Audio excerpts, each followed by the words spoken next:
mugire mukurikirane radio Cirimoso isoko ry'ukuri. Turabahaye ikaze mwese mubandanya mukurikirana ibiganiro vya Radio Cirimoso. Ibiganiro vy'uyu musi mubishikirizwa na Dismas Bizoza hamwe na Emmanuel Nkurunziza. Twongeye kandi kubibutsa ko mushobora gukurikirana ibiganiro vyacu kuri YouTube, kuri Facebook na Twitter. Ukuri, ubutungane, niyo nzira y'amahoro. Mu makuru yo kuri uyu wa 18 Nyakanga tubandanye inkuru twatanguye kundwa iherutse aho twarabira hamwe ingene ihonyabwoko ry'abatutsi mu ntara ya Ngozi ryabaye muri Gitutu 1993 rikaba ryari ryateguwe nk'uko mubizi n'umugambwe Sahwanya Frodebu ari wo wahavura ivyara CNDD-FDD yitwara Burundi uyu munsi bitabereye. Turaje guhagarara ku makomine ya Ruhororo, Mwumba, Kiremba, Busiga hamwe rero na Tangara. Radio Cirimoso isoko ry'ukuri. Muri rwa rukurikirane rwo kwibutsa abarundi n'amakungu uruhare indongozi za Frodebu zagize mu ihonyabwoko ry'abatutsi ryatanzwe kuwa 28 Gitugutu mu 1993 mu dukunde dutandukira imwe mu makomine y'intara ya Ngozi nayo akaba ari komine ya Ruhororo. Mu biganiro giherutse twarabasomeye intara y'umucikacumu w'Ingozi aho yatwibwiriye ingene abategetsi ba Frodebu bagabuye amayira bagiye guhimiriza abayoboke uwo mugambwe ngo bice abatutsi mu ntara yose, aho guverineri yafashe inzira ifata irya Gasura umukuru wa Izabu akihereza ibarabara ryerekeza Busiga, abayobozi ba DPA na paramedicale nabo bagafata irya Ruhororo. Ku munsi wakurikiye igeragezwa ry'itembagazo ry'ubutegetsi ryo mw'ijoro ryo kuwa 20 rishirwa 28 Gitugutu mu 1993, indongozi n'abandi bahutu bayoboka Frodebu muri komine yose ya Ruhororo baciye batangura kwerekana imyifato idasanzwe kandi iteye ubwoba yo kurandurana n'imizi abanyagihugu bo mu bwoko bw'abatutsi no guhana abahutu bari bagumye ari abanywanyi ba Ipona. Abicanyi ntibatevye gushira mu ngiro ububisha bari barateguye kwera inyuma ya saa sita z'umugoroba kw'igenekerezo rya 28 Gitugutu 1993 abatutsi benshi bari bamaze kwicwa mu bucimbiri n'imisozi yose bigize iyo komine ya Ruhororo. Nkuko vyagenze mu gihugu cose, dusanga indongozi za komine zafadikanije n'abatware bo hasi, abakuru b'imitumba b'ubucimbiri, tutibagiye abandi bakozi ba leta bayoboka Frodebu ko aribo bateguye barategeka kandi baratanga intumbero y'ingene abanyagihugu b'abahutu abohonya abatutsi, eka mbere bakica n'abahutu bamwe bamwe batayoboka Frodebu. Twifashishije amatohozwa yakozwe kuri iri honyabwoko muri komine Ruhororo, nuko n'imbere y'igeragezwa ryo gutembagaza ubutegetsi haribonekeza ibimenyetso simusiga vy'itegurwa ry'ihonyabwoko ry'abatutsi. Kukaba nkako Bihora Ubuse Libera, umusitanteri wa komine Ruhororo, yataye mu mvuta abantu batayoboka Iprona hamwe n'abandi bahora bajejwe amabanga mu burongozi bwa komine, kandi gushika n'ubu nta mvo n'imwe iratangwa igituma batawe mu mvuto. Bitaye ko amazu menshi yaraturiwe muri zone Mubanga hifashishijwe esanze yatanzwe imbere yuko haba igeragezwa ry'itembagaza ry'ubutegetsi. Radio Cirimoso isoko ry'ukuri. Kwigenekerezo rero rya 21 Gitugutu mu 1993 babanje kuzibira amayira abarejwe umutekano bari gucamwo iyo bari kuza gutabara mu gucira ibiti mu mabarabara no mu gusambura ibiraro. Ivyo vyakurikiwe no kurengutsa abatutsi mu manama yatumweko na musitanteri kugira babareganirize mu kibanza kimwe baza kugandagurirwamwo. Gukwiragiza ibiziriko mu bahutu vyahavuye biboheshwa abatutsi imbere yo gutemaguzwa imipanga canke guturirirwa mu mazu. Hasubiriye kandi ifungwa ry'abakozi ba leta b'abatutsi kw'itegeko rya musitanteri, aho hari ku munsi wa kane itariki ya 21 Gitugutu 1993 inyuma ya saa sita z'umurango. Abahutu n'abatutsi ba Ipona bahavuye bavangurwa, abahutu barahava bacibwa amahadabu, abatutsi bo baciye bicwa ubwo gashinyaguro. Kwica abatutsi mu kubambura impuzu bakabasiga uko bavutse, bamwe bamwe bakabaca ibikonjo n'ibirenge. Ibihwa ry'abatutsi imbere yuko bacirwa urwo bari bagenewe ku rupfu rubabaje, ibiziga bimwe bigatabwa mu nzuzi nka Kinyankuru na Ruvubu bivanye naho izo nzirakarengane zaba zagandaguriwe, abandi batawe mu misharani, mu binogo, eka hari n'abatawe mu matanure y'umuriro mu mazu. Ahatangwa akarorero k'abantu batawe mu itanura ry'umuriro w'inzu y'uwitwa Gedeon Nkohwa, nawe nyene akaba yarahasize ubuzima. Ukuri, ubutungane niyo nzira y'amahoro. nk'uko byagenze ahandi henshi tumaze kwihweza ibikoresho byakoreshejwe muri iryo bara ry'ubwicanyi bikaba ari ibiziriko, amabuye, imipanga, amacumu, amahiri na esanse. Icyagaragaye ni uko uburyo bwakoreshejwe bwegeranijwe kugira abatutsi bicwe muri zone Mubanga byatumwe na musitanteri wenyene, akaba ari n'imvukira y'iyo zone, yirondereye abantu umuryango ku wundi abasaba kugira urunani rw'umutekano kugira bakumire umuryango y'abatutsi, kugira byorohe abahutu kuja inama n'ingingo y'ingene batikiza abantu. Ku bijyanye n'abateguye ubwicanyi n'uruhara rw'indongozi z'abandi bakozi ba leta bayoboka Frodebu, twohera kuri musitanteri w'intara ya Ngozi. Niwe yatanze itegeko ko ibiti byari byaciriwe mu mabarabara hagati ya Kabuye na Nyakibingo batobikuraho. Umuyobozi w'ishure ry'abaforoma ry'Ingozi niwe yafashije gutanga ibiziriko byaboheshejwe abantu yifashishije ikamyonete y'ishure. Umuyobozi wa DPA Ngozi yitwa Nguburanya Adelin yatanze itegeko ryo guca ibiti ngo babizibize amabarabara. Severino Sinizeye batazira moteri akaba yari umwigisha kuri lycée Burengo yafashije mu kuzibira amabarabara, yongera yitangira wenyene itegeko ngo babaho umushingantahe Deho yari cegera co batwara ihinguriro ry'ikawa ry'icagura. Constantin yari umwigisha wo kuri semineri Mureke, nawe nyene yaratanze amategeko ngo amayira yose azibirwe. Radio Cirimoso isoko ry'ukuri. Muri zone Ruhororo kw'igenekerezo rya 21 Gitugutu mu gitondo ca kare, musitanteri wa komine Ruhororo Biherubusa Libera yarazungurutse imitumba yose agenda aratanga amategeko yo kuboha abanywanyi b'umugambwe Iprona bose, baheza batwarwa mu bibanza baja gutemagurirwamwo. Aho hari n'imbere ko bimenyekana ko perezida yishwe. Aho bimaze kumenyekanira ko umukuru w'igihugu yishwe, yaciye aho ibindi biziriko umukuru w'agacimbiri aca atanga itegeko ko hicwa umuntu wese bikeka ko azoshinga intahe ku mabi yariko arakorwa. Ni naho yaca ategeka igandagurwa ry'abashinga ntahe Madadari Marc, Gahungu Joachim, bose bakaba barabigisha hamwe na Gahimbare Pierre. Aba bakaba bagize ko bohava bashinga intahe kwitotezwa ry'umushinga ntahe Nkunzimana Claude yakorewe gushikaho abapararize kubera kubohwa, be n'umushinga ntahe Nzohabonimana Benoit, umuhungu w'umunywanyi wa Iprona yari yaboshwe, araheza arekurwa ari uko atanze ihadabu ry'amafaranga 1,500, naho we ataciye aturirwa canke ngo yicwe, atabwe mu ruzi canke mu misarane nka bagenzi be b'abatutsi. Izindi ndongozi z'ikibi zagize uruhara runini mu bwicanyi bwabereye muri zone Ruhororo, komine Ruhororo, ko vuga nka Barasesema Pascal yari umukuru w'agacimbiri ka Mutobo Nyamugari, akaba yatanze amakamba yo kuboha abantu bo ku murwa mukuru wa Rugaza na Mukoni. Ngorwa Leoporo, umukuru w'agacimbiri ba Bucamihigo, akaba nawe nyene yatanze imigozi ku musozi Bucamihigo na Kinyami, akaba yabifashijwemo na Misigaro Aloise hamwe na Sibomana Pierre. Umubaji Frederic w'Umutobo yafatanije na Barasesema Pascal, uwo mukuru w'agacimbiri duhejeje kuvuga, bagandagura abashinga ntahe Rwambara Impanzi Albert na Ntamanzuye Jean. Ukuri, ubutungane niyo nzira y'amahoro. Muri zone Mubanga haravurwa umuyobozi w'amashuri mato mato w'Imubanga yitwa Ndura Antoine, yabiciye bigacika.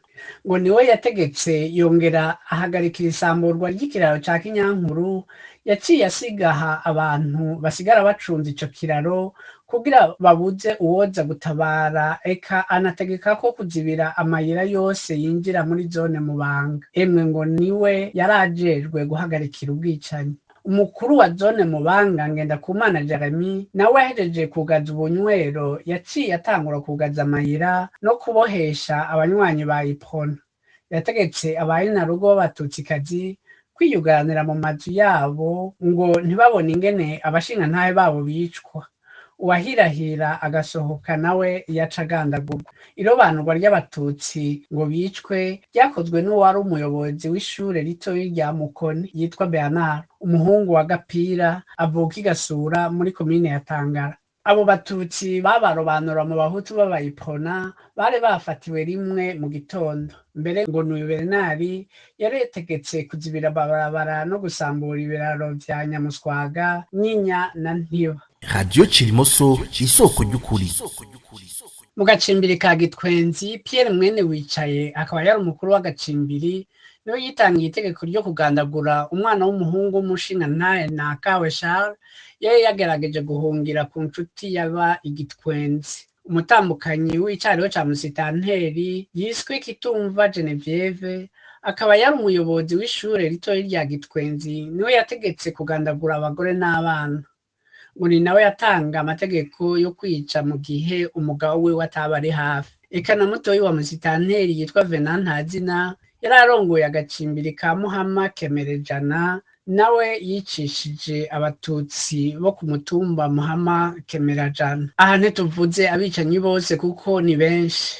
Ikibonekeza cane hampande ya Buramatari, musitanteri, abakuru b'ubucimbiri n'imitumba, haribonekeza ku bwinshi abari abayobozi b'amashure n'abigisha, mbere bamwe bamwe ku mashure aramurira ubushikiranganji bw'amagara y'abantu. Mu kurangiza twomenyesha ko ivyinshi muri ibi turiko turabashikiriza ku ruhara rw'indongozi za Frodebu mw'ihonyabwoko ryahiga abatutsi mu ntara ya Ngozi, tubikura muri ca gitabo canditswe n'amashirahamwe y'iterambere ry'amakomine, maze bakagishikiriza mu mwaka w'igihumbi kimwe n'amajana icenda na mirongo icenda na gatandatu mu kwezi kwa Rusama, bakacita Burundi Génocide d'octobre 1993 des organisations de la société civile dénonce, hagati y'urupapuro rw'amajana 337 gushika ku majana 342. Ukuri, ubutungane niyo nzira y'amahoro.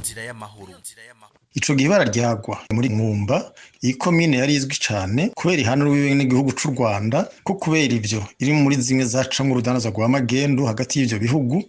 Mwumba kandi ikaba yari izwi nk'ikomine iri mu murwi ndangakaranga karuhariwe witwa Abavumbi, ko kuri Republika ya kabiri ya Jean Baptiste Bagaza yari yayigize ikomine y'akarorero mu iterambere.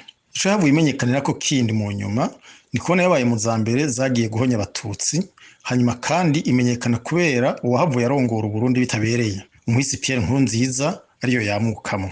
Ico benshi batamenye kugeza uyu arinda apfa nuko no muri uyu mwaka wa 1993 Pierre Nkurunziza nyene ubwiwe yagize uruhara mu ihonyabwoko ry'abatutsi. Iyo turabigaruka ko mu kanya igihe tuja kuvuga amazina y'abagize uruhara runini muri ivyo vyaha. Radio Cirimoso isoko ry'ukuri.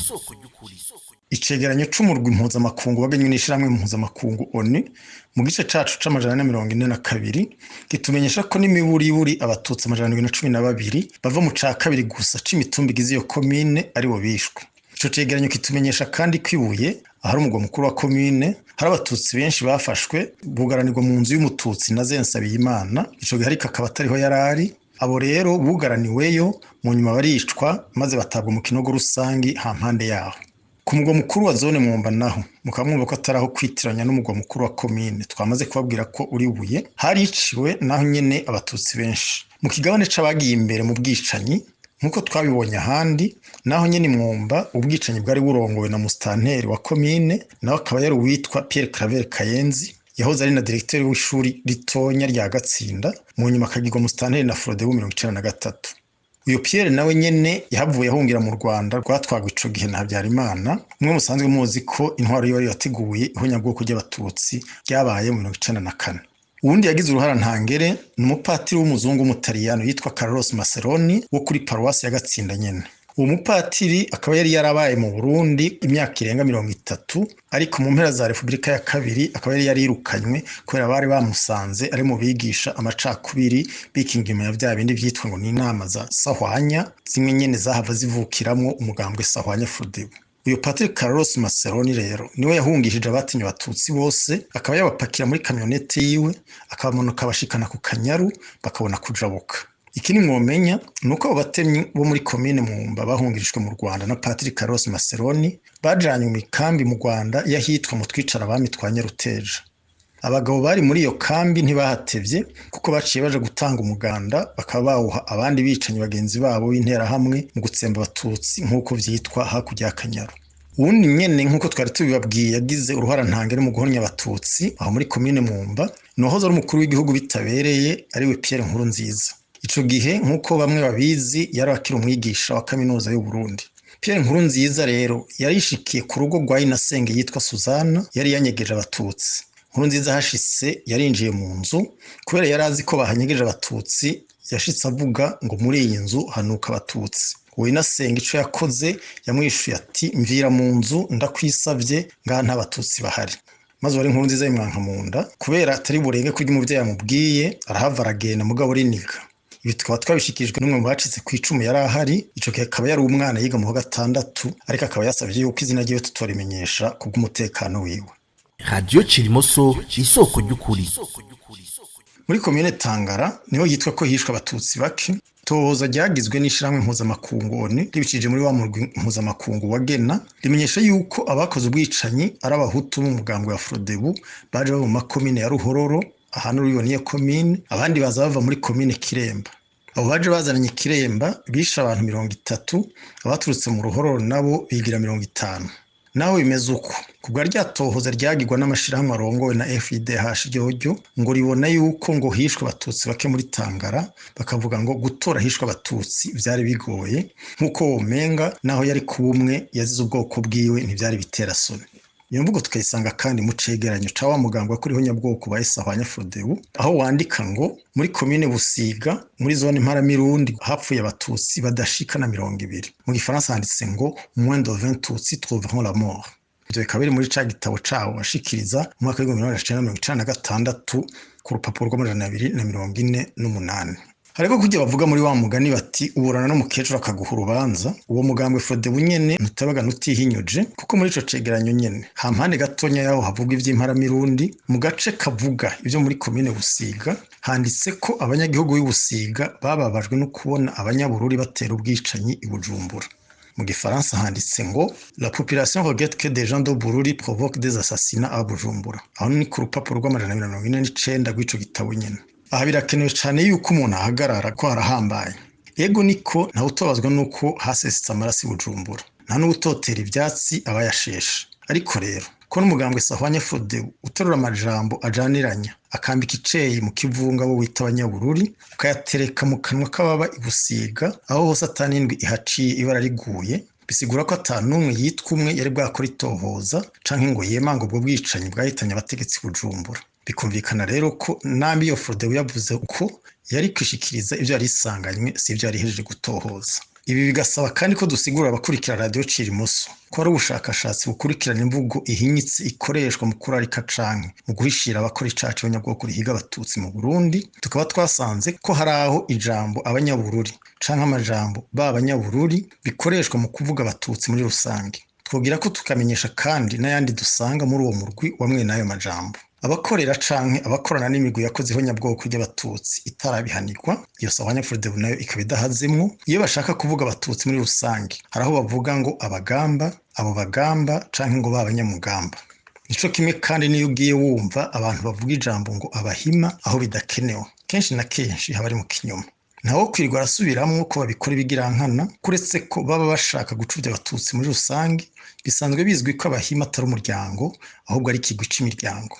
Twamenyesha ko muri bene gukoresha ijambo abahima ukutariko mu ntumbero yo gucuvya abatutsi harimo mbere na wa murwi CVR witwa ngo nuwo kuvuga ukuri no kurekurana, nkuko vyibonekeje muri ca cegeranyo cawo c'ibinyoma bashikiriza muri Kigarama mu 2021. Radio Cirimoso isoko ry'ukuri.